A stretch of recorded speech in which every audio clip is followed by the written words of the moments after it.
qala rabbi irji'un, ya Allah kami nak balik, tolonglah ya Allah, kami nak balik ya Allah, tolong kami tak tahan ya Allah, kami tak tahan ya Allah.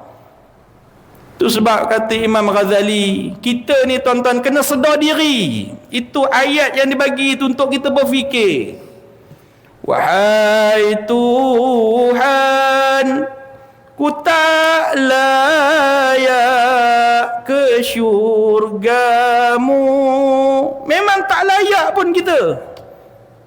Kalau matilah sekarang ini tanpa balik pada Allah, taubat pada Allah, sombong, ego pada Allah, jangan haraplah nak masuk syurga Allah Ta'ala.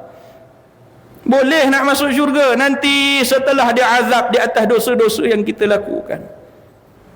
Tapi kata Imam Ghazali sambung tu, tapi tak pula aku sanggup ke nerakamu.